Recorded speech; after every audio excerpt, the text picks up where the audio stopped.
Você que deseja ter um negócio de sucesso, você precisa conhecer a ginástica do cérebro. A ginástica do cérebro é uma rede de franquias com um método inovador para estimular o cérebro em diferentes fases da vida, que já conta com 43 unidades e mais de 15 mil alunos em todo o Brasil. Indicado para crianças típicas e atípicas que tenham, por exemplo, autismo nível 1, TDAH, dislexia, entre outros, jovens com ansiedade, dificuldade de atenção e idosos que desejam manter a mente ativa. Por conhecer a competência e a seriedade dos médicos que estão por trás da ginástica do cérebro, é que eu estou aqui indicando. Então, se você se interessou e gostaria de mais informações para levar uma unidade para a sua cidade, acesse o QR Code aqui na tela. E se você deseja ser um aluno, acesse o Instagram ou o site da ginasticadocérebro.com.br. Acesse o QR Code e saiba mais. Olá, sejam todos bem-vindos ao Anima Podcast Neurodiversidade e Neurociência, com Castro e Rangel nessa edição especial. E hoje eu vou ficar perdido, porque além do Dr. Rafael Rangel, que entende muito sobre TDAH, sobre terapia cognitivo-comportamental, o nosso convidado entende ainda mais. Sejam mais uma vez bem-vindos e esse é um episódio sobre TDAH, TCC, inclusive neurofeedback. Rafael, dá as boas-vindas ao nosso convidado. E o nosso convidado de hoje, uma pessoa muito especial, muito querida, Dr. Alex Rocha. Obrigado pela sua presença aqui. Obrigado pelo carinho de vocês. Bom, Alex, eu acho que a gente começa assim, né? Como é que a gente reúne 3 TDAH em uma mesa para fazer um podcast e tirando aqui as brincadeiras de lado, né? O que você vê na prática? Qual que é a sua história do TDAH? Onde veio o TDAH na tua vida? Conta um pouquinho antes da gente começar na parte mais técnica. Nossa, Thiago, você acredita que é uma coisa que às vezes passa muito desapercebido, né? Assim, tanto no consultório quanto quando eu vou a alguma entrevista, quase não me fazem essa pergunta. Mas essa pergunta é muito bonita e eu acho que traça todo o meu perfil profissional. Perfeito. Quando eu lido com o TDAH, né? Principalmente TDAH com a família e com a educação. Eu acho que nada é separado, eu acho que mente, corpo e espírito, né? Eu nasci de uma família muito pobre, sem instrução, mas nunca me faltou os gibis e nunca me faltou amor. E eu acho que essa é a grande receita, no meu ver, e a forma como eu trabalho e aonde eu cheguei com o TDAH. Eu agradeço isso muito aos meus pais, por eles não terem o conhecimento na minha época. Eu estou com 50 anos, e na minha época não existia falar sobre isso. Né? Eu era o preguiçoso, ele é muito agitado, mas não tinha essa coisa de tentar olhar, levar a um médico. E eu só fui ter contato com o TDAH, a fala, já na universidade. E o professor falando, eu falei, nossa, essa dificuldade de eu estudar, de eu ter que ler, eu acho que eu sou. E aí é quando eu converso com esse professor, e esse professor faz todo um acompanhamento comigo, eu fiz a avaliação neuropsicológica, e aí ficou tudo ali bem rotulado. De uma certa forma, naquela época, só medicamento, né? E na adolescência, é muito engraçado, porque eu vou e volto, tá, gente? Vai. Na adolescência, eu achava os meus amigos superdotados e eu normal. E depois, assim, quando eu chego na vida adulta, eu entendo o porquê. Porque eles eram normais. E eu tinha que me sacrificar muito para chegar até perto deles. E uma das coisas que me levou a procurar esse professor foi porque semana de prova de faculdade, era aquela semana intensivona, onde você faz 3, 4 provas, né? Dependendo se você faz 3 matérias num dia, são 3 provas naquele dia. Então, eu vinha uma semana antes estudando muito, vinha a semana da prova, e na semana seguinte eu não conseguia aparecer na faculdade. Eu esgotava de uma depressão que hoje eu vejo que não era uma depressão, mas sim uma exaustão mental que eu entrava. Não que eu não queria ver as pessoas, mas eu precisava de um silêncio. Era como se eu fosse o esgotamento total meu. E aí foi quando eu procurei esse professor. Comecei com as medicações, que me ajudaram muito, me levaram a me formar. E aí, a primeira oportunidade que eu tive de emprego como psicólogo, eu sou de Niterói e lá tem os salesianos. Então, eu sempre frequentei, fui jovem católico, enfim, participei de tudo. E o meu primeiro emprego foi no colégio. E ali foi onde eu vi a realidade real do que a gente via na teoria. Eu fui vendo a teoria e a prática junto. Eu fui jogado ali dentro e fiz uma trajetória muito bonita dentro desse colégio. E aí foi quando eu despertei para o consultório o olhar do sofrimento dos pais, o sofrimento dos professores, como lidar com aquele aluno, o preconceito ainda que existia. Então, ali foi quando eu resgato esse TDAH lá da faculdade que eu aprendi, me conecto, porque quando vinha o aluno falar comigo ou o professor conversar, eu conseguia me identificar completamente de ambos os lados, a dificuldade que eles tinham para ajudar e a dificuldade do aluno. E aí eu comecei a me especializar em falar para pais e educadores, não para cuidar do aluno. E ali naquilo foi indo e entrei nessa trajetória onde eu conheço a Ana Beatriz, e é um casamento sólido de profissionais ali que uniu tudo. E é quando eu me reconecto de ver um olhar do TDAH diferente. Tirar ele do aquário e vê-lo muito mais do que isso. Eu ainda tinha uma visão por muito tempo de que o TDAH botava na caixinha e tratava todos iguais. E aí foi quando eu entrei nos protocolos de atendimento dela. Ela mesma começou a perceber a minha agitação e ver que às vezes eu capotava. E aí foi quando eu fiz todos os exames e tal e percebi que eu não precisava do psicoestimulante. Você fala, aproveitando a pergunta ainda pessoal, da sua faculdade, quando realmente desperta através do conhecimento da professora ensinando ali. Mas o que você lembra de prejuízos, Alex, principalmente que se teve, né, ali no início da escola? Como que foi ali o primeiro ano, o segundo ano? Que é muitas vezes onde a gente começa a perceber muitos dos prejuízos das crianças ali. Assim. Isso na faculdade ou na minha vida? Na sua vida, na pessoal, minha vida. Ali. Hoje, adulto, uma das coisas que eu observo muito foi a dificuldade, não culpo eles, né?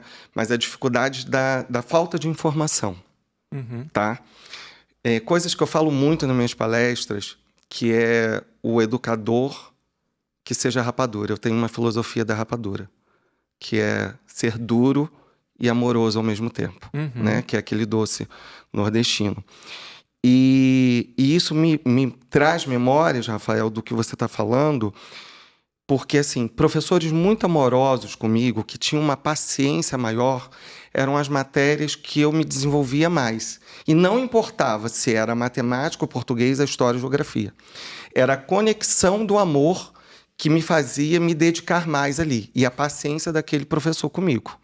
Então, eu percebia, e é uma coisa que a gente fala, né? O TDAH ele tem uma variação nas notas. Às vezes, no primeiro semestre, ele está muito bem, e no segundo ele não está. E eu me conecto muito com isso. Às vezes, é o externo que possa estar colaborando ou atrapalhando ali no processo.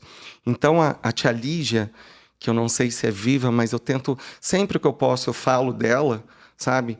Eu lembra da Brasília que tinha dos Mamonas Assassinos? Ela tinha uma Brasília marrom. E eu morava numa vila bem alta, assim, sabe? Que era como se fosse um morro mesmo, assim, uma ladeira. E todas as vezes que eu tinha dificuldade ou próximo da prova, a tia Lígia marcava um horário e ia na minha casa. Isso escola pública. Mas isso muitos anos atrás. E ela levava o material, ela sentava comigo, ela falava assim, tenta ver a matemática como se a gente estivesse fazendo um jogo que a gente tem que descobrir um mistério.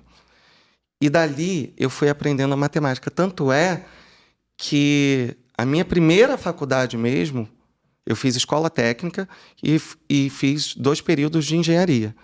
Mas o lado humano estava maior, e aí eu saí. Mas eu acho que as grandes dificuldades que eu tive foi realmente isso, os meus pais, assim, né, da falta de conhecimento e um pouco assim da falta de conhecimento na escola mesmo. É porque é o preconceito, né? Tem as falas capacitistas, né? Incompetente. Eu escutei muito isso. Incapaz, burro. Eu estou tentando ser leviano aqui, porque há 50 ou 40 anos atrás, às vezes, não por maldade, eles davam muito do que eles recebiam e era a forma que a gente tratava e no contexto também da época, né? A gente está num contexto pós-guerra, um contexto que as pessoas, de uma forma muito natural, eram mais duros com os filhos, né? Pode falar, que você ia comentar. Não, é que você, agora com isso, você me lembrou coisas que até hoje, aos 50, não me paralisa mais. Mas é o quanto eu vejo com o adolescente, que eu gosto muito de lidar com o adolescente. Às vezes o adulto também. Às vezes uma simples fala que me faz de correção, hoje, ela hoje não me desregula mais. Mas vem uma cascata Mas vem uma cascata de coisas do meu passado. Tipo o professor que falava... Você falava mesmo. Sim. Você é preguiçoso. Sabe? Eu já te expliquei 3 vezes. É burro, né? Exatamente. Palavras muito fortes e que me soam até hoje. E aí você falando isso, me lembrou hoje pela manhã, no consultório, a gente tem umas cápsulazinhas. Cápsula de remédio, só que abre e tem sempre uma mensagem para o paciente. E a paciente abriu e ela falou assim, olha só tudo que você fala para mim. E aí ela leu, eu falei, nossa, que bonito. Eu vou repostar isso daqui. E eu escrevi. E aquela coisa da parte da dislexia, de querer, o meu lado obsessivo de querer ver se estava tudo certo. E aí eu mostrei para ela. Só que na hora que foi mudar, a letra que estava aparecendo como start. E estava faltando. Ela falou assim, só que tem uma palavra que está errada. Só ela falar aquilo me deu... Eu falei, não... E aí eu fui olhar, sabe? E aí eu falei até com ela sobre isso. O quanto eu ainda, hoje, já superei isso, mas o quanto, às vezes, me leva a uma memória lá de trás, uma nuvenzinha preta. E isso leva ao indivíduo autista, e no caso que é autismo com dislexia, desculpa. TDAH, autista, enfim. É que o autismo está muito enraizado na minha fala, ela sai quase automática, tá?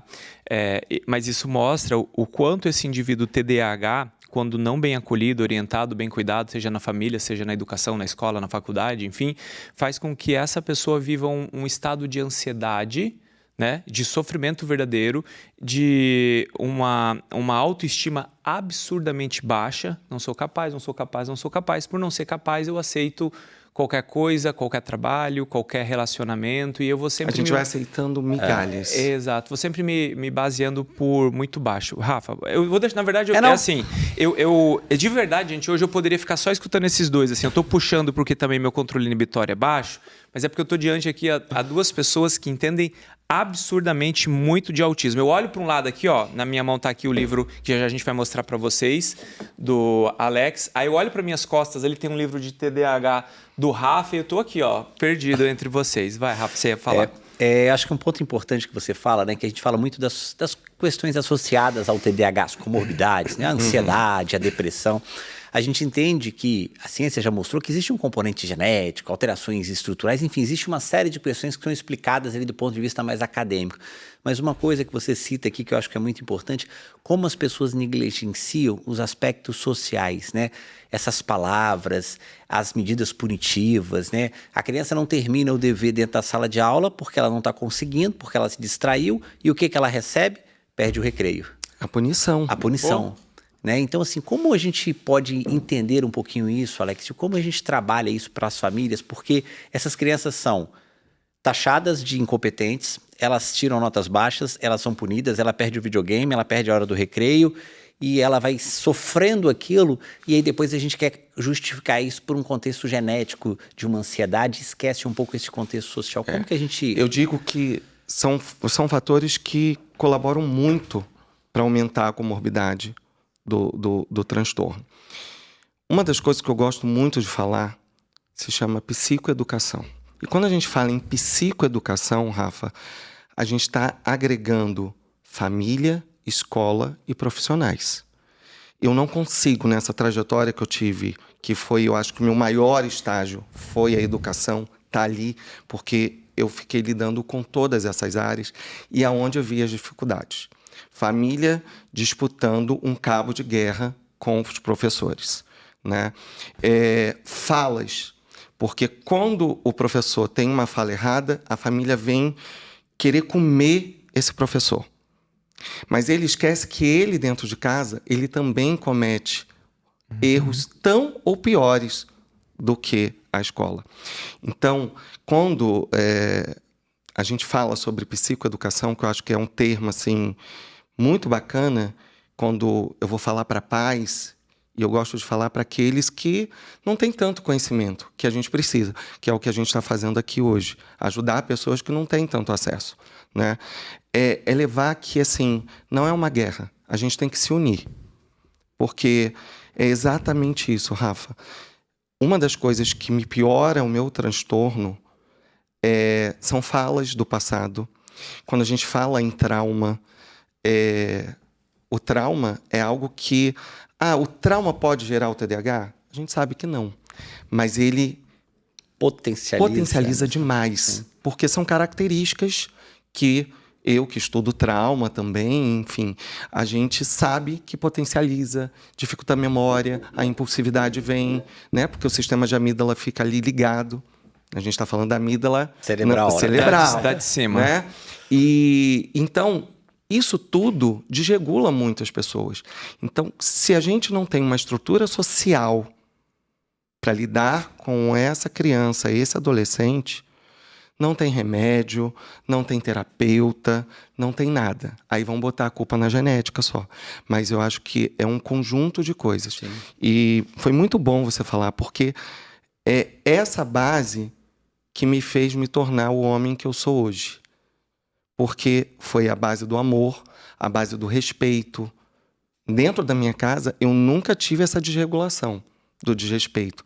Eu lembro que no segundo ano, que hoje é Fundamental 1, né, foi a única reprovação que eu tive.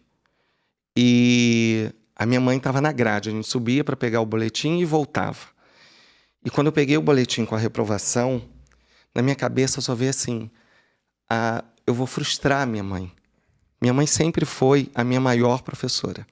Ela não teve o letramento, ela não teve a ciência, mas ela teve o amor. E isso fez toda a diferença. E na minha cabeça, até hoje, é algo que me vem lágrima nos olhos, porque eu lembro eu pequenininho descendo a rampa e ela na grade naquela expectativa, meu filho aprovado e eu reprovado, né? E como foi diferente. O que eu esperava que ela ia ficar muito mal, ela me acolheu. E na sabedoria dela, a gente indo para casa, andando a pé, ela falava assim, meu filho, lembre-se, você tem uma família e a gente está junto com você. Isso não é vergonha. Você vai fazer de novo um novo ano e você vai ver que você vai ser muito melhor no ano que vem. Porque aquilo que você não aprendeu agora, você vai aprender e vai aprender muito melhor do que seus amigos.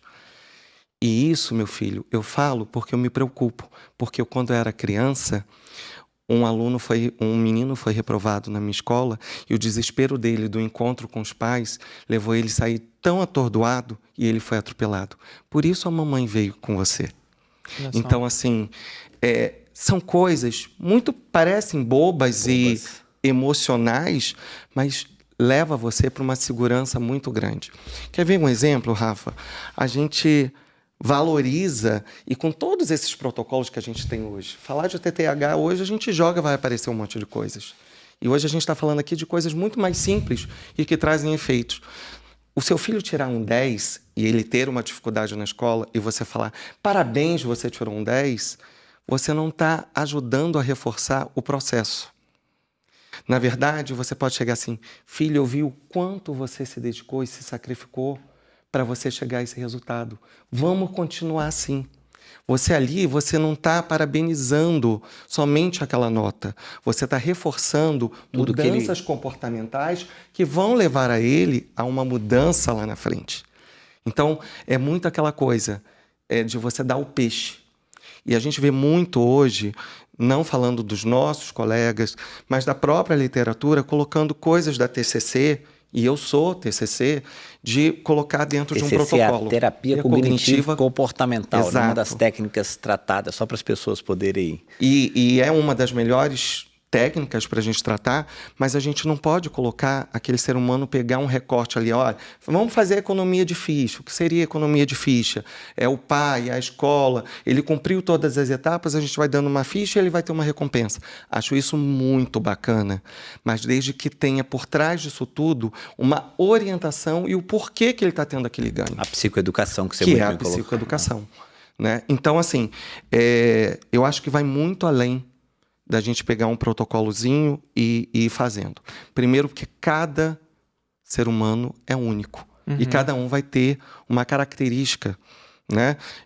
Quando eu comecei na escola, né, como profissional ali, a gente criou mecanismos. Hoje, a escola tem muito mais. Mas a gente só tinha aquela coisa assim, pede um médico um relatório, se ele faz a prova ouvindo ou se ele precisa... Só que não é assim, a gente tem que entender que aquele aluno é único. Sim. Então, você tira ele da sala de aula, mas você coloca ele numa outra sala com um monte de alunos que precisam de uma necessidade também, ok, mas de repente você não vai estar ajudando. Você vai estar isolando ele vai ficar mais envergonhado, você vai estar tirando ele para tentar trazer ele para um foco, para uma atenção, e ele não vai ter, porque ele continua no mesmo processo. Eu acho que um ponto importante quando você fala da família, você dá o exemplo da sua mãe, é que a gente sabe que existe uma genética extremamente elevada do ponto de vista de herdar a herdabilidade, ou seja, é um transtorno que se passa de gerações, né? E muitas das vezes essa criança tem dificuldades e a gente não identifica e orienta essa família, ele não tem esse suporte. Eu costumo dar o seguinte exemplo, né? Às vezes a mãe chega num consultório e fala assim, ele é muito desorganizado, ele perde tudo, ele esquece tudo. E eu pergunto assim, como é a sua bolsa? Como que é o seu guarda-roupa? E aí a mãe abaixa a cabeça e fala assim, é tudo bagunçado, é tudo desorganizado. Porque seja a mãe, seja o pai, aqui o exemplo é da mãe, ela tem muitas vezes traços dessas características. Então, se eu não tiver essa visão de entender, a ensinar o pai e essa mãe através da psicoeducação para que ele ensine essa criança, a gente fica nesse loop infinito Exato. de prejuízos. Porque né? eu acho que o grande passo, né, e Tiago pode colaborar com a gente na parte do autismo, é que não é somente a gente dar um diagnóstico e falar, seu filho é assim. Eu acho que a gente tem que trazer um pouco dessa história, a história genética, essa família entender da onde que vem a origem daquela criança e que ela pertence a uma família e que provavelmente dentro dessa família ela tem reforço muito parecido. Né? No caso, principalmente no TDAH, se a gente não trabalhar essa família, orientar, perceber que aquela criança pode estar tendo o mesmo espelho. Porque hoje a gente consegue, os pais já ficam um pouco mais dispersos. Né? Uma criança de 5 anos, ele já tem um histórico de entender o que é um TDAH, porque na escola ele já viveu. Mas no meu tempo, que não é o de vocês, a gente não tinha isso. Então, às vezes, o pai só vai descobrir que ele tem alguma característica igual àquele filho quando a escola chama esse aluno, que foi o meu tempo enquanto educador, era assim que a gente percebia, olha, ele está tendo problema sim, vamos levar no psicólogo, vamos procurar um neuropediatra, né? E aí era quando essa família volta e fala, eu também sou. E não tenho vergonha de dizer isso, porque essa minha trajetória na escola foi uma trajetória de estágio mesmo, de eu conseguir entender muita coisa para hoje falar assim um pouco melhor. Acho que eu não sei tudo, mas a minha experiência é que me ajuda muito a ajudar famílias, né? Mas tem uma dicotomia aqui interessante, apenas um ponto de vista, né? As pessoas hoje sabem mais sobre os transtornos. A escola sabe mais sobre o TDAH. Mas os professores de hoje, estatisticamente falando, são menos capacitados do que os professores antigos. E aí, a gente já pode até mesmo, num período mais passado, ter mais falas pejorativas, ser mais duro, tudo isso era o contexto social da época. Mas, da mesma medida, muitas vezes era essa dureza, essa dedicação, essa resiliência, esse esforço que fazia estes meninos como você, eu e o Rafa, vencermos. Aquele professor realmente ele pegava e não largava o osso.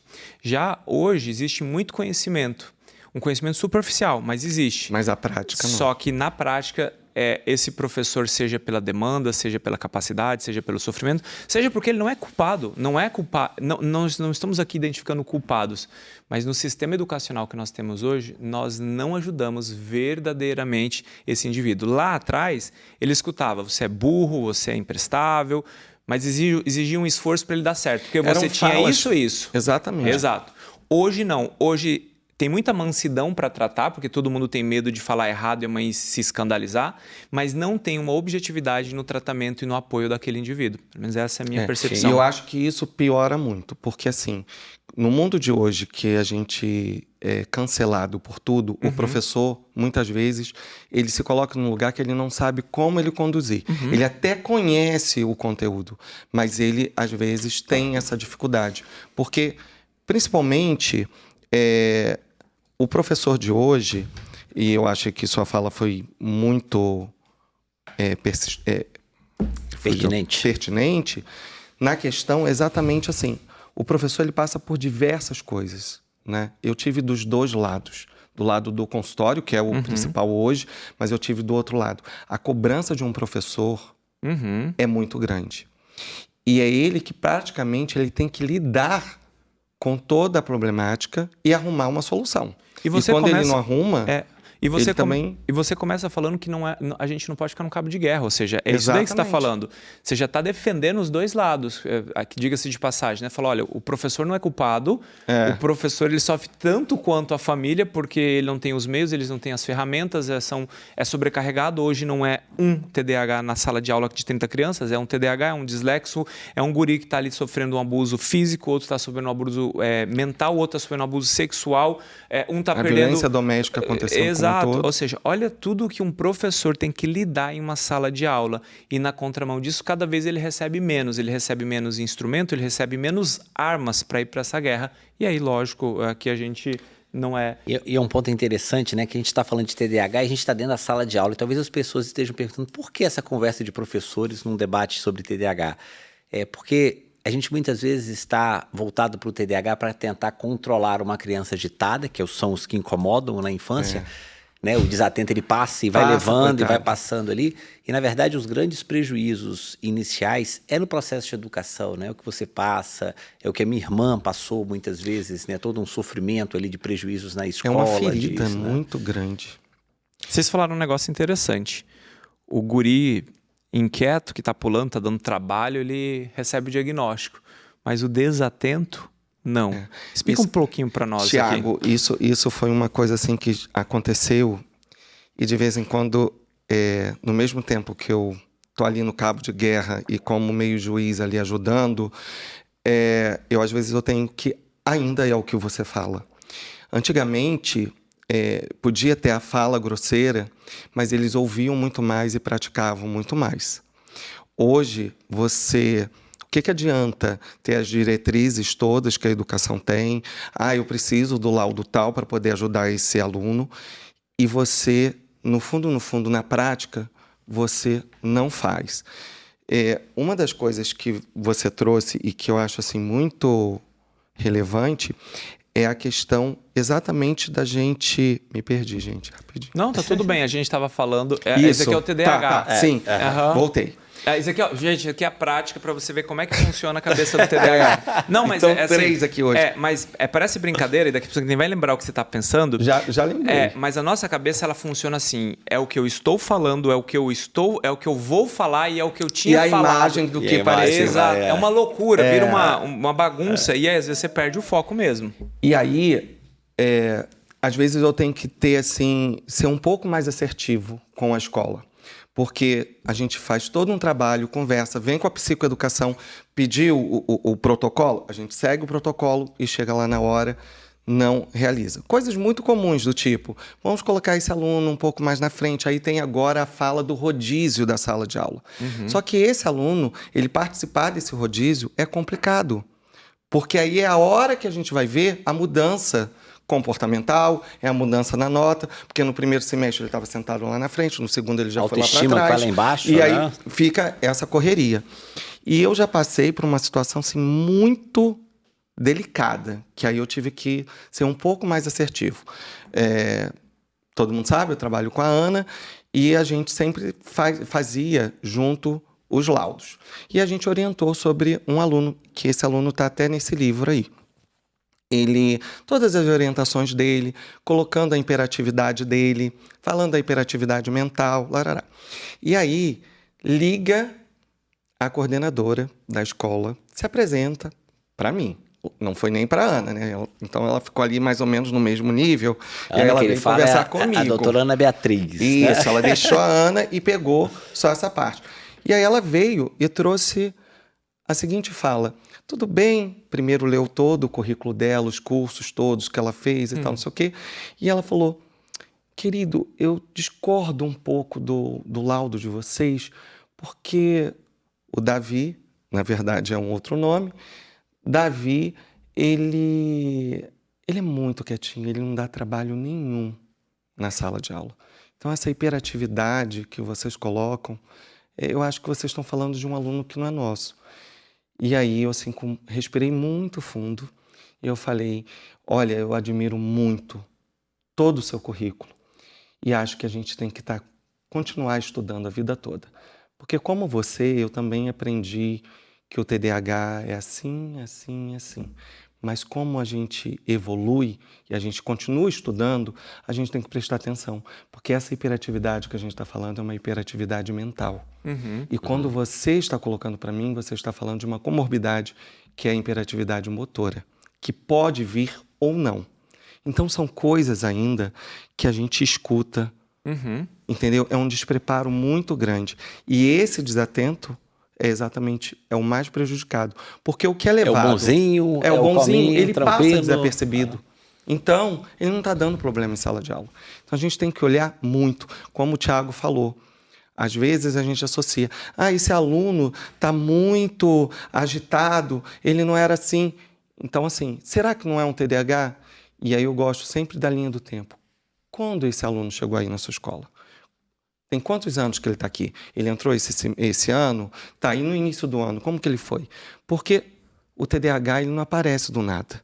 Ele tem que apresentar características a vida toda, o tempo todo dele, né? E o que pode estar por trás disso? Não ser um TDAH. Essa criança está passando por alguma violência intrafamiliar, ele pode estar tendo alguma desregulação dentro da própria escola, sofrendo um bullying. Então, são olhares que a gente tem que ir muito além. Complementa a resposta, Rafa. O TDAH, por exemplo, quando a gente fala em mulheres, Eu ia falar. Que aí o TDAH prevalece já um comportamento de desatenção.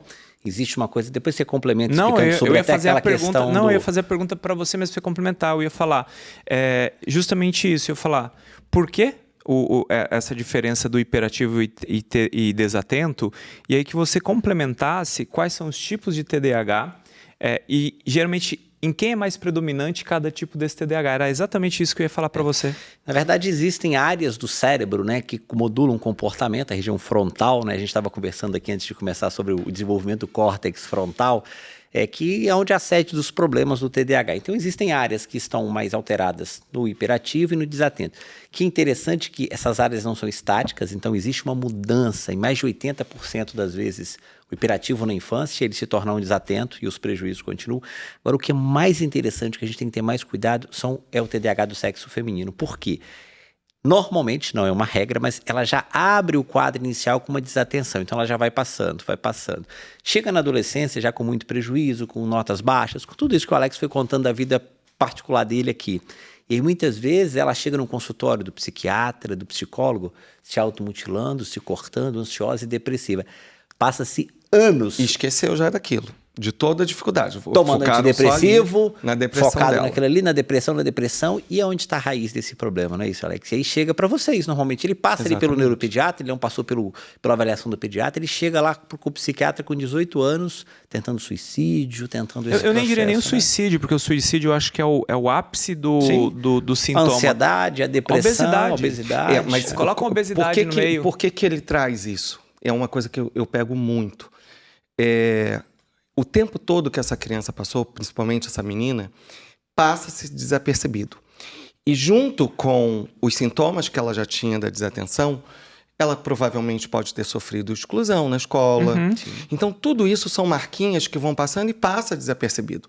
E a gente ainda, hoje, apesar da gente falar muito do TDAH, falar do autismo, ainda existe um preconceito muito grande. Então, as famílias hoje estão mais alertas. Hoje a gente fala de saúde mental de uma forma mais aberta. Mas a grande questão é que muitos chegam no consultório já nesse esgotamento, Sim. ao ponto até de quase assim, ela tentou suicídio, ela se cortou. Por quê?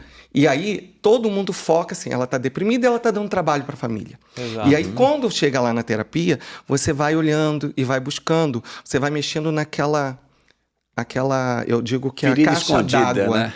que você olha, a água está cristalina e quando você começa a mexer naquela água, vai subindo tudo. E aí o problema está muito lá atrás.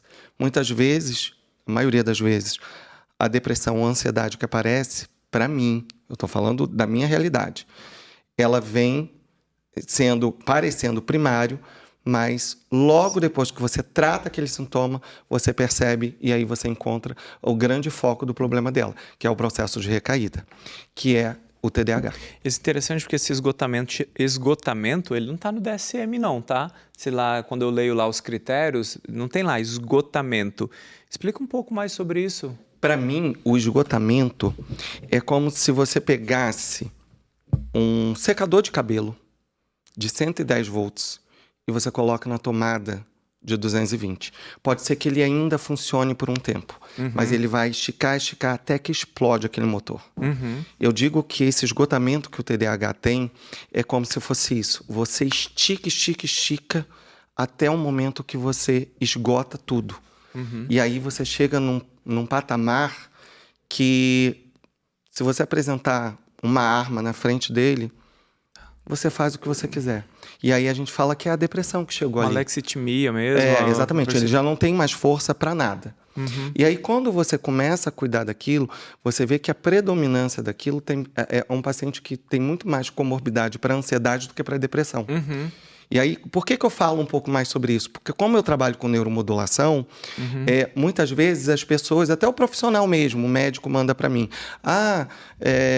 Alex, vamos trabalhar a área F3, que é a área executiva, depressão e tal. Só que quando eu começo a conversar com esse paciente antes, eu vou fazendo tudo, eu percebo assim, vamos trabalhar essa área sim, mas o que predomina nele é a ansiedade. E aí, quando você começa a trabalhar, tirar ele dessa depressão, você começa a perceber um pico de ansiedade vindo aparecendo aos poucos. E aí você percebe assim, opa, esse esgotamento ele já está saindo. E aí já começa a predominar realmente aquela ansiedade que ele tinha. E o TDAH, ele tem muito isso. É uma exaustão que eu falo, esse esgotamento, ele vem muito mais. É diferente daquela pessoa que traz na sua história de vida uma depressão recorrente. Sabe? É a depressão do bipolar, enfim. O TDAH não. Ele tem uma depressão, ele é muito mais para ansiedade. Eu vejo que essa depressão ela vem muitas vezes pelo esgotamento de algo que aconteceu. E aí ele deu tudo o que ele pôde e aí ele chega ali. Você trata aquela depressão, mas depois você vem e vai tratar a ansiedade, que é o que está sobrecarregando e que leva ele a esse buraco. Deixa eu aproveitar e fazer para você, Rafa, a pergunta agora. Vou entrevistar os dois ao mesmo tempo, tá? E nesse caso, quando a gente está diante de um caso desse, a gente está tratando também a comorbidade. Provavelmente a depressão, a ansiedade e tudo mais. Mas a causa primária desse paciente é a medicação, o psicoestimulante, não só o psicoestimulante, a psicoeducação e tudo mais, tá? E aí eu tô perguntando para ele porque ele é neurologista, né? E trabalha mais com a parte farmacológica. E tem muito desses mitos, né? Que assim, a medicação vai fazer com que o paciente se torne um viciado na medicação. A medicação vai causar um problema no coração. O que é melhor, Venvance ou Ritalina?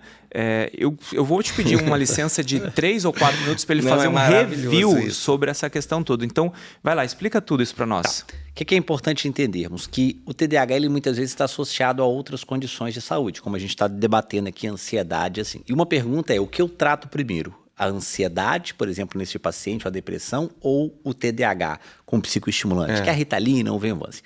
Nesse paciente que está com quadro agudo de ansiedade, depressão, a gente não pode iniciar com psicoestimulante, porque senão você literalmente mata essa pessoa. Piora. Piora. Por quê? Essas medicações elas vão regular substâncias químicas no cérebro. Mas Dopamina, não que ela não tenha o seu valor. É isso aí. Sim. Eu tratei a ansiedade, eu reequilibrei esse processo com a TCC, com a neuromodulação, com os remédios de ansiedade, eu equilibrei, aí eu volto e falo, peraí, a raiz, o problema primário é o TDAH. Esse paciente está pronto agora para tratar esse processo. Isso normalmente vai acontecer na adolescência e no adulto, porque a criança ela vai chegar no consultório com TDAH puro. Ele vai desenvolvendo esse quadro depois. Então, isso é uma dicotomia que muitas vezes existe entre tratar a infância, que começa sempre com psicoestimulante, e muitas vezes no adulto você começa a tratar a ansiedade, a depressão, estabilizou, volta para esse processo. Rafa, né? Complementando para você continuar falando, a questão do preconceito que tem. A gente não pode colocar, porque a medicação ela salva vidas. Ela tem um papel fundamental no processo. Eu tenho uma frase que eu uso muito, sempre que eu tenho oportunidade também de estar falando em palestras, em congressos, assim, que tratar TDAH não é simplesmente engolir um comprimido. As pessoas precisam entender isso, que o remédio ele tem o seu papel, mas não único e exclusivamente. Se eu não dou ferramentas para essa família, para essa escola, para esse adolescente se desenvolver, que é o que a gente trabalha com as funções executivas, que é o que é TCC de uma forma muito simples? É uma terapia que vai ajudar a desenvolver habilidades executivas, com técnicas específicas. Então, se a gente dá o remédio e não traz esse substrato, não resolve. Eu digo um exemplo, né? Eu tenho uma fala muito popular. Eu acho que por eu ter me dedicado muito aos pais, assim, eu sempre trago esses exemplos, assim. Hoje, se a gente pegar um procedimento de cirurgia bariátrica, você fazer a cirurgia bariátrica como uma solução para o sobrepeso e salvar a vida daquela pessoa que está cheia de comorbidade, mas você não tratar a cabeça dela, não tratar o comportamento dela, aquilo volta de novo. Então eu digo, fazer a cirurgia bariátrica e continuar dono da churrascaria, difícil. É difícil. É a mesma coisa. Não existe a melhor medicação, não existe o melhor terapeuta, não existe a melhor técnica. Existe um conjunto de técnicas e o autoconhecimento. Dividir responsabilidades. Dividir responsabilidade dentro desse processo. Porque é isso. O que adianta ter um bom psiquiatra com uma boa medicação que a gente sabe que vai ajudar aquela criança, mas a parte comportamental esse pai e essa mãe não estão dando suporte. Ou a escola não está dando suporte. E aí atrapalha tudo. Total. E aí é o que a gente vê um adulto hoje, né? Hoje as crianças e os adolescentes eu acho que estão tendo um suporte maior, mas os adultos de hoje são aqueles adultos frustrados e que se colocam, eu não vou ser nada, porque nada deu certo para mim. Quantas vezes deve chegar para você isso? Eu dei o exemplo do alpinista. Não adianta. Você deu esse exemplo, eu falo muito isso com os pacientes do alpinista. Você vai subir uma montanha, vamos escolher aqui o Everest. Você tem duas formas de subir o Everest. Ou na raça, pé no chão e vai subindo, a chance de você chegar no topo é muito baixa, ou você subir o Everest com equipamentos de segurança. Então, a TCC, a neuromodulação, o remédio, Exato. Na verdade, são equipamentos de segurança que vão aumentar a sua chance de chegar no topo do Everest. Então, é entender que tratar o TDAH envolve tudo isso que a gente falou. Família, escola, terapeutas, um bom psicólogo, um bom remédio, uma boa psicoeducação para a gente ter as ferramentas, né? Vou falar. E qual o remédio? Então, fala pra mim, qual remédio, qual que dá? É que é a pergunta que o povo quer perguntar, né? Os remédios, a gente tem assim, dentro de uma linha de classe medicamentosa, os psicoestimulantes de nome comercial, Ritalina, Concerta, Venvance, né, que é o metilfenidato, elisdexanfetamina, que vão regular ali principalmente dopamina e noradrenalina. Temos hoje já uns 2, 3 anos no Brasil a atomoxetina, que é o Atenta, né? Ele é pior ou melhor? Não existe isso. Ele tem uma indicação que às vezes ele pode ser primeira com efeitos ou colaterais segunda. para alguns. Né? Então, acho que nesses assim, são as duas principais linhas de tratamento. Mas o que a gente não pode deixar e negligenciar são as comorbidades. E é o que acontece muitas vezes. A gente dá ali o remédio para o TDAH, você dá o psicoestimulante, dá o Atenta e aquela sensação de que melhorou, mas falta algo. E se melhorou e falta água, é a comorbidade que não está sendo tratada. Era né? exatamente isso que eu ia colocar. O que a gente percebe é que a sociedade como um todo acha assim, eu vou dar, o meu filho tem TDAH, eu vou dar ou psicoestimulante ou eu vou tratar com atomoxetina. Só que uma das coisas que eu venho estudando, até para poder esclarecer isso para os pais, porque a psicoeducação acaba eu ficando ali como juiz para estar orientando nessa parte, é justamente isso que o Rafa falou perfeitamente. A medicação correta é a medicação que a gente está olhando aquele indivíduo. Então, a gente pode ter 2 filhos, né? E um vir com alguma característica, com comorbidades diferentes. E um a gente pode tratar com uma medicação X e o outro não. O que eu acho que acontece, essa confusão com a medicação, e o Rafa me conserta, por favor, porque você entende muito mais. Conserta. Conserta, por favor. Muito, porque você entende muito melhor. Quem não entende a piadinha, tem uma medicação conserta. Conserta para TDAH. O que acontece? Você dá um psicoestimulante e você está tratando ali um sintoma. Só que você esquece exatamente o que o Rafa falou, a comorbidade. E aí é a hora que essa família acha, nenhuma medicação faz o efeito. E aí é o papel do médico, que a gente tem que estar ali. É ele vir, ele entender, essa medicação está ajudando até aqui. Eu preciso entrar com mais alguma coisa aqui para ajudar na comorbidade dele.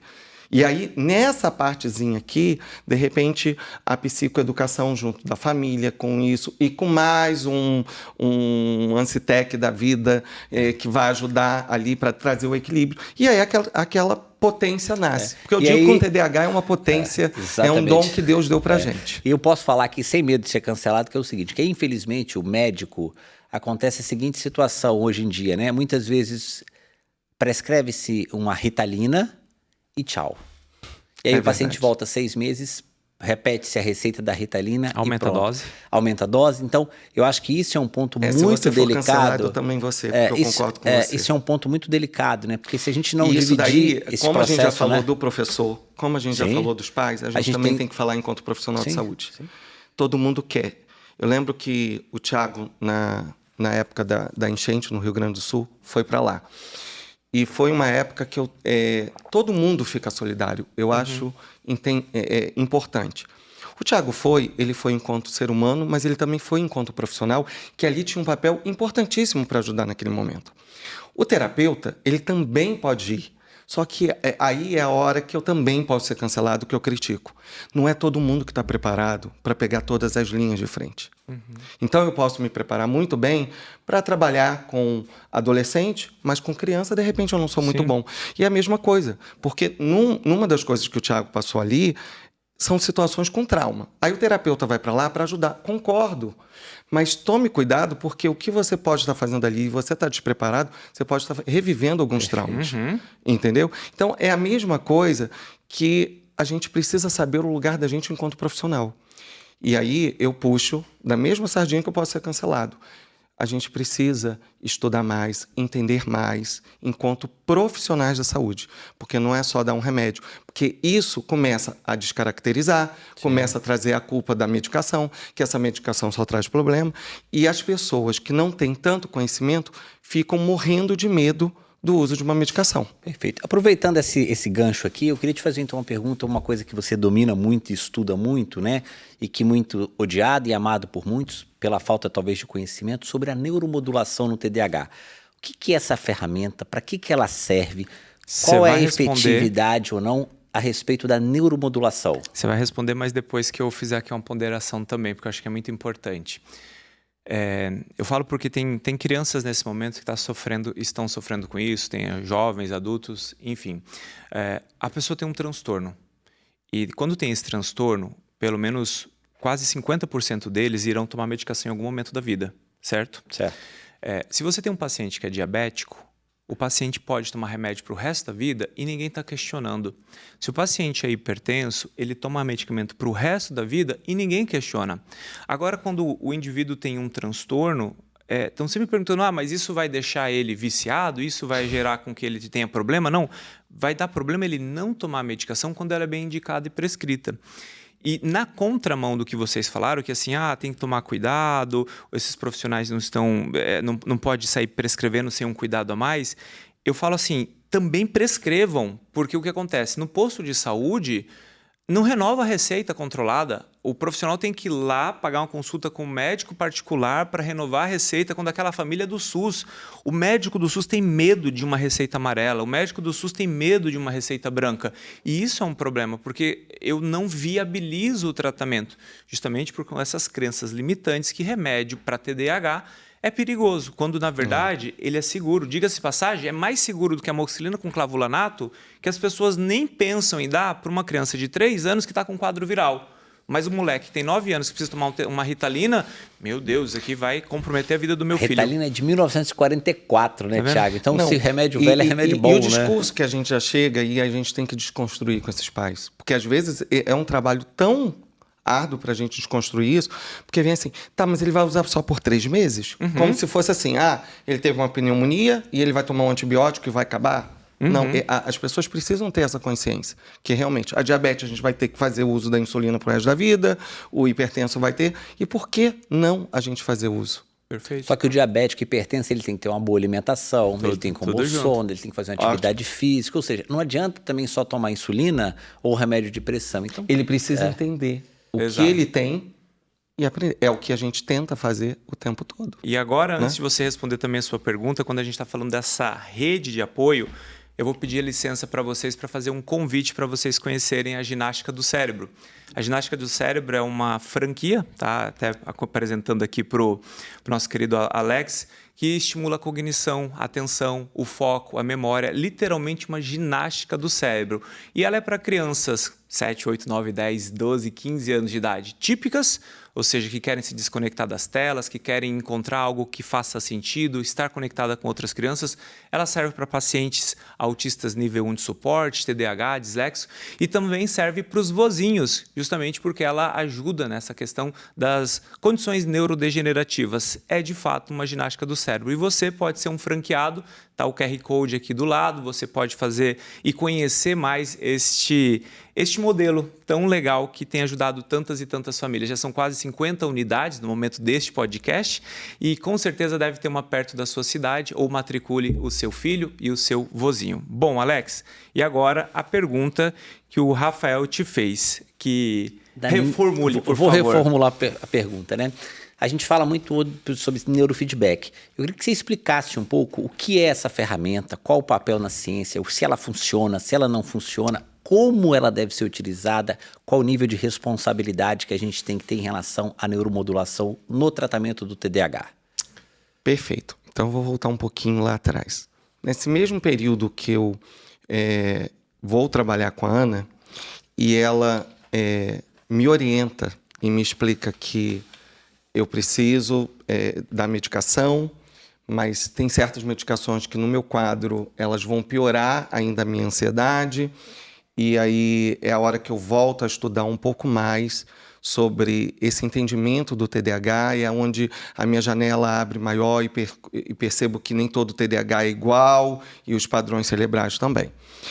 E era um momento que eu sempre gostei muito de estudar, porque meus pais lá atrás, voltando lá no primeiro momento do nosso podcast aqui, eles me davam gibis. E eles só descobriram, né, em 2019, quando eu lanço o livro, que eu não li os gibis deles. Eu criava historinhas porque eu não conseguia ler, mas eu amava o livro. Eu sempre tive um hiperfoco que é muito... né? Todo mundo fala, TDAH não gosta de estudar, não gosta de ler. Mas eu sempre fui apaixonado por livros. Apesar de eu não conseguir ler os livros todos, porque dependendo da situação. Mas tudo que tinha o cérebro desde criança, eu gostava. Eu criava as historinhas. E o meu hiperfoco, realmente, Rafael, é toda a parte neurológica, assim. Eu tenho livros que você deve ter estudado na faculdade inteira para ser um neurologista. Eu tenho em casa e eu devoro aquilo. Eu falo assim que minha boca chega a salivar. Eu amo o cérebro, assim, é o órgão mais lindo e que foi muito escondido por muito tempo, até na escola, né? A gente fala de... Nosso olho brilha quando a gente fala do cérebro, exatamente. Né? A gente fala de aparelho reprodutor, aparelho respiratório, aparelho cardio, mas a gente não fala do cérebro, né? E aí me veio, eu já tinha dado palestras com a Marta Helvas, que é uma pessoa assim encantadora, que eu amo de paixão. E a Marta, eu cheguei para ela e falei assim, Marta, eu estou voltando a entender um pouco mais, aí eu estou com a Ana e tal, e eu estou tendo algumas dificuldades com medicamentos. E eu via muitos pacientes de depressão chegar no consultório já vindo assim de vários tratamentos, com muita coisa, e pessoas que já não reagiam mais a medicamentos. Ou pela idade, ou pela genética, que hoje a gente tem o farmacogenético que nos ajuda muito. E eu falei assim, eu queria voltar a estudar, de repente eu vou fazer uma pós em farmaco, só para eu entender um pouco melhor. E aí a Marta, que está aí no livro também, que eu agradeço, ela falou assim, por que você não volta a estudar, não vai fazer neurociência e foca um pouco nesses tratamentos que estão vindo, avançando aí junto com a engenharia e tal. E aí eu volto, fui procurar, fui para a UFRJ. Isso, falei com ela e eu mesmo fui procurá-la, não me deu dica da onde. E aí eu participei de todo o processo seletivo, passei para a UFRJ, que é a Universidade Federal daqui do Rio de Janeiro, e fui fazer neurociência. E aí, numa das cadeiras, eu me surpreendo, numa das aulas, quem chega para dar aula, Marta Helves, falando sobre neuroanatomia, e aí eu peguei E ali eu me apaixonei mais ainda do que eu tinha. E aí eu falei assim, Marta, você pode ser minha orientadora? Ela falou, tá, mas o que você quer fazer? Aí eu estava naquela coisa perdido, ela falou assim, por que você não vai para Unicamp e passa um tempinho lá estudando, eu te dou umas dicas. E aí é quando eu fui para os amigos que ela me indicou, e aí eu conheço a neuromodulação como um todo. E aí eu foquei no neurofeedback. E aí quando eu foquei, foi muito interessante que o neurofeedback, a gente fala que é um tratamento, mas na verdade é um treinamento cerebral. Então, para as pessoas entenderem melhor, a gente pega... nosso cérebro tem ondas cerebrais, né? E tem áreas específicas. É como se fosse um apartamento e aí, de repente, você está com seu fogão na sala, a sua pia do banheiro está no quarto. Então, o neurofeedback é como se a gente visse as nossas ondas cerebrais, elas estão em áreas que elas poderiam não está. Então, é como se a gente fosse arrumar esse cérebro, melhorar essas ondas e potenciá-las, através de um exercício, como a gente faz na musculação. Então, o primeiro ponto, para falar em neurofeedback, a gente tem que falar em biofeedback. Então, o biofeedback surge para potencializar. São estímulos que botavam nos jogadores para que eles potencializassem o rendimento deles. E aí os questionamentos vêm. Se a gente pode usar estímulos cerebrais, estímulos motores, por que a gente não pode estimular neurotransmissores também? Então, neuromodulação, a gente quando fala na neuromodulação, é um guarda-chuva hoje de tratamentos e treinamentos. Então, aqui eu me especializei muito no neurofeedback, que é trabalhar as ondas cerebrais. E aí, como que isso funciona?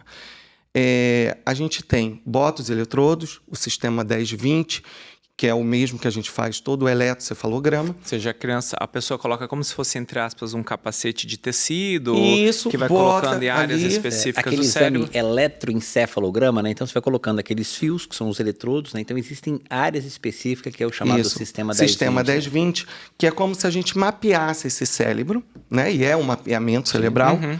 E aí, assim, a gente bota os numerozinhos. E cada numerozinho, quando a gente vai estudar isso, que aí é muita coisa a gente já se prolongar aqui, cada área daquela, digamos assim, essa área aqui é mais executiva, essa daqui é para leitura, essa daqui é para execução, enfim. E vai, atenção. E aí, quando a gente faz esse mapeamento, a gente consegue ver, através daquelas ondas ali, algumas aonde está, olha, dentro dessas queixas. O bacana que os engenheiros, né, eles passam, quem produz toda essa ferramenta são os engenheiros, que sentam com os médicos e pegam todas as queixas, como que é isso. E aí o que eles fazem? Eles montaram um protocolo de questionário no neurofeedback, que é o paciente ou a família do paciente que coloca ali o histórico da vida daquele paciente e o que predomina, o que eles percebem ali. Né? Assim, é a desatenção, é a hiperatividade, e perguntas muito sutis. Então, você pega esse questionário, a família faz, ou o adulto faz, né? E você vai lá para o mapeamento, fez o mapeamento. E aí você pega o software e une a leitura desse mapeamento junto com essa queixa aqui. e traz. Lógico que a leitura das ondas é uma coisa, mas junto com essas queixas aqui, a gente consegue... é como se a gente pegasse o cérebro e fosse pintando ele todo. E aí você vai dando alguns pulsozinhos eletroquímicos. Por que a queixa dessa família está aqui nisso? Olha aqui a resposta vindo aqui. E quanto tempo, geralmente, o tratamento... É um tratamento, por exemplo, tem neuromodulação que em uma semana você muda sintomas. São protocolos específicos. Exatamente. Já no caso do neurofeedback, você vai pegar, são vários protocolos, e aí você vai pegar protocolo para TDAH, você pode pegar um protocolo, essa pessoa está com dificuldade para dormir, a pessoa está com depressão. Lembrando aqui, rapidamente, que a gente falou no início, né, do meu esgotamento. Então, comorbidades muito comuns que podem aparecer, depressão e a ansiedade, a impulsividade. Então, tudo isso a gente pode vir controlando de acordo com as queixas daquele paciente. Então, voltando, a gente vê a área que está ali desregulada, de que a gente precisa ajustar. Então, é como se a gente fosse fazer a musculação. Se eu faço a musculação hoje, eu vou voltar para casa dolorido, mas não mudou nada na minha vida. Então, eu tenho que dar uma continuidade para depois de um tempo, 2 meses, 3 meses, nossa, meu braço cresceu e tal. O neurofeedback é assim, a gente monta o protocolo específico para aquele paciente e a gente vai semanalmente trabalhar. O que eu sou muito rígido, digamos assim, não sei se é a palavra certa, mas eu converso muito com esses pais antes. Eu falo, vai assumir? Então, eu boto várias coisas, perguntas positivas e negativas para que ele possa entender isso. Como qualquer tratamento. Como qualquer outro tratamento. Mas a gente precisa entender que neurofeedback não é como uma terapia que eu fui hoje, daqui a 15 dias eu posso voltar. A partir do momento que você começou, você tem que levar o protocolo até o fim. Senão você não tem resposta. É lógico, Thiago... E depois vai falar que o procedimento que não funciona. Exato. Né? Sim. Uma coisa que a gente entende, e como no farmaco a gente também vê, tem algumas pessoas que tomam a medicação e já respondem muito rápido. Sim. E tem outros que vão demorar um pouco mais. Então, por isso, a gente tem um protocolo fixo. Por quê? Se você fala menos de 30 e aí o paciente na 10ª reagiu, a gente pode reduzir esse protocolo e já seguir até com outras coisas, né? Para organizar. Mas, e isso deve acontecer no seu consultório, em todas as áreas, é que se você falou, são 10 sessões, e aí você chegou na 10ª, você não viu uma resposta, mas você me prometeu que era em 10.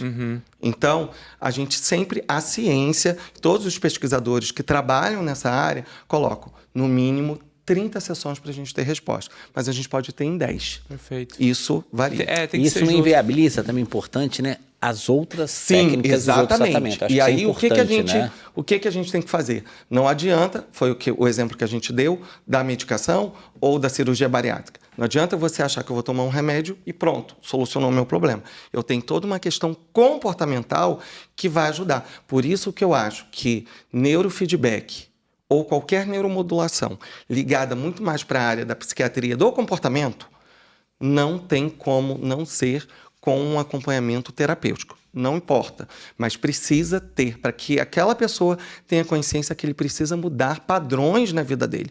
Porque ali a gente pode estar mudando padrões cerebrais, mas a gente tem que mudar padrões comportamentais, senão essa resposta não acontece. Perfeito. E como que isso funciona? É muito legal.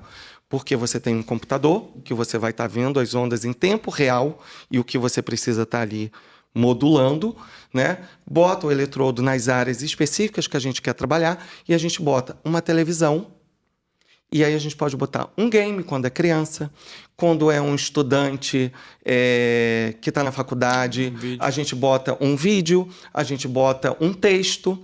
E por que o feedback? Porque quando você está ali focado, fazendo, é igual o que a gente fala em aula. O aluno está assistindo a aula, mas a cabecinha dele já foi lá no futebol, já voltou e tal. Então, isso vai acontecer em tempo real. Então, quando ele dispersa, por qualquer motivo, ou eu, Thiago, chamei a sua atenção, a tela vai dar uma piscada, uma escurecida. Então, se você estiver assistindo uma série, aquela tela vai começar a piscar. E você tem fones de ouvido com sons bilaterais, que estão ali programados para aquilo. E aí você vai escutando o som da televisão vindo, né, às vezes aumenta um pouquinho. E quando você perde esse foco, o som também picota. Então faz com que você volte. Por isso é o exercício. Entendeu? Então é muito dinâmico, mas é algo assim. Ah, eu posso conversar? Eu posso ficar me mexendo? Não, porque é igual um eletrocefalograma. Você sentou ali. Aí, podem me cancelar também? Hoje a gente está no dia do cancelamento aqui. Cancelem vocês dois. Eu não quero ser cancelado, não, porque recentemente eu já fui, então vamos lá. Porque o que eu acho? Eu acho que tudo tem que ter seriedade, como o Rafa falou, com uma questão medicamentosa. A gente também tem que ter a maturidade que as coisas não podem ser igualzinho o chazinho do tempo da fazenda, que cura tudo. Então, é bom para uma criança?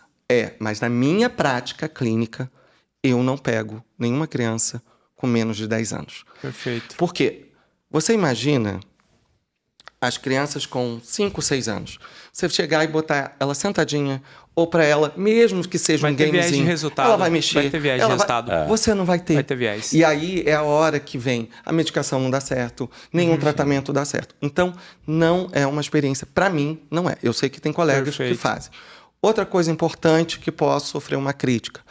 Acho que toda técnica neuromoduladora, qualquer que seja, ela tem que ser feita por profissionais especializados que estudaram e têm entendimento daquilo.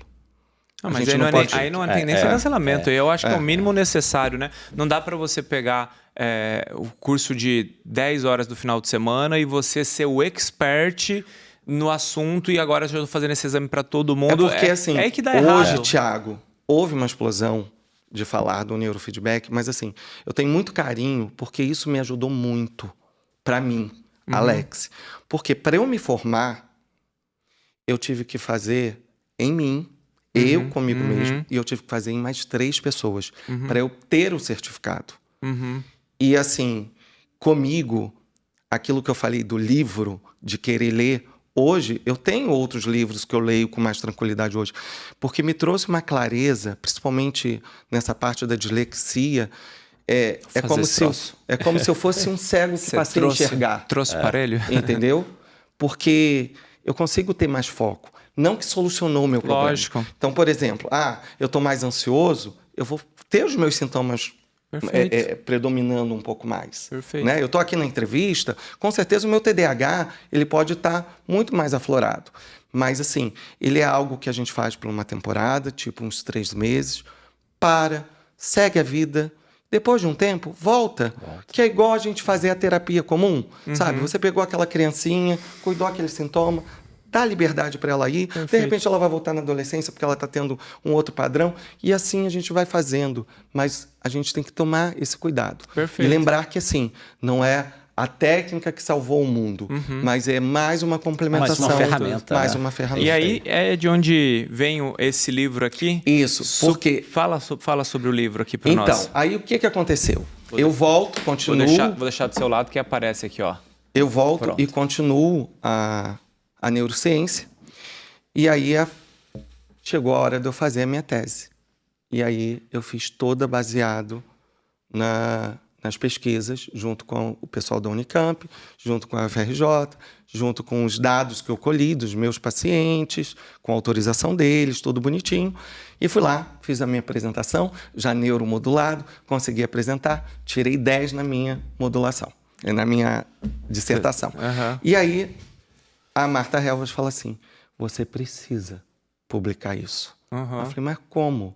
Porque está muito... duro, muito científico. Ela falou assim, do seu jeitinho de falar quando você dá a palestra. Então, eu digo que é um livro que ele tem essa maciez. É para o pai, é para o educador, é para qualquer profissional. Beleza. E aí tem algumas experiências, alguns relatos. Tem a fala da Ana, quando eu cheguei no consultório, e ela me diagnosticando e falando que eu pulava, saltava, e era uma alegria só, mas eu conseguia ter o meu hiperfoco do tratar. Eu fiquei feliz aqui em você falando da Unicamp, né? Eu fiz meu mestrado também em neurociência na Unicamp. Olha! E eu fiz a parte de neurofisiologia, só que eu não fiz neurofeedback, eu fiz a parte de epilepsia lá também, no mesmo laboratório, aqueles mesmos aparelhos que você fez, a gente fez. É uma universidade fantástica, um carinho muito grande, sabe? Eu acho que as universidades, a gente tinha que dar mais valor às pesquisas, sabe? Porque é uma universidade séria, uma universidade muito, super bem muito, conceituada, muito bem com estruturada, né? equipamentos, Sim, sabe, sim. de primeiro mundo. Você que te ajuda contando aí muito. sobre neurofeedback, tá me fazendo aquele déjà vu, assim, de ver naqueles dias ele trancado dentro do laboratório de neurofisiologia ali, assim, Muito né? gostoso. Muito legal.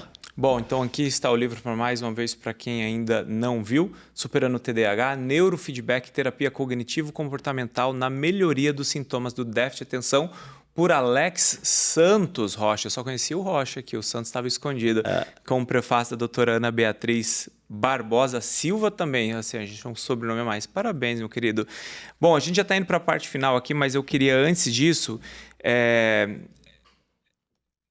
te dar o parabéns, né? Eu não sei se eu posso falar aqui, mas você fez 50 anos recentemente. Sim. Isso não podia falar, acabei falando. Falou já de falar, controle, o controle inibitório o controle inibitório está muito baixo, né? E a gente falando sobre desatenção, entre outras coisas, que são desafios, mas você é uma pessoa muito gentil, absurdamente muito gentil. E é legal que sempre quando nós conversamos, como é que estão os meninos, pelo nome dos meninos, o que nós vamos fazer, fale e tudo mais. E recentemente você fez o aniversário, minha pequenininha teve uma bronquiolite bem 2 ou 3 dias que antecederam o aniversário. Depois a Gabi pegou uma IVAS respiratória muito grande e eu não pude ir nesse aniversário. Mas, de toda forma, eu fiz questão de aqui te dar esses parabéns, te presentear, trazer o seu presente. Obrigado, querido. Obrigado. Que é uma pessoa especial para nós, para nossa família. E obrigado mesmo por você estar aqui conosco, não sim nesse episódio, mas nessa mesa de boas pessoas. Aqui é um irmão para mim, né? E você também é uma pessoa muito amada, muito querida. Realmente muita gratidão. Obrigado. Eu conheci Rafa através de você e eu acho que o podcast, ele de uma certa forma, ele nos ajuda em milhões e milhões de coisas. Uma delas é a gente poder ajudar pessoas que não têm o acesso de poderem estar, de repente, nos nossos consultórios, e a gente tem ajudado muito. Um outro ponto que o podcast me trouxe e tem nos ajudado muito a conhecer pessoas que se conectam. Eu falo que o neurodivergente, quando as pessoas falam que eu romantizo, eu não romantizo, mas eu acho que é um dom que Deus me deu, foi um presente. O que diferencia é quando a gente não sabe utilizar e não tem o entendimento disso. E uma das coisas que eu acredito, mas eu ainda não fui a fundo na pesquisa, na ciência para entender, mas a gente se encontra e se une. Eu percebo sempre esse casamento e eu acho que o podcast ele nos ajudou a isso. A unir pessoas que têm essa mesma linha de pensamento, sentimento, não importa a fé, mas o amor a Deus e ao próximo. Amém. Isso que é o mais importante. Amém. Perfeito.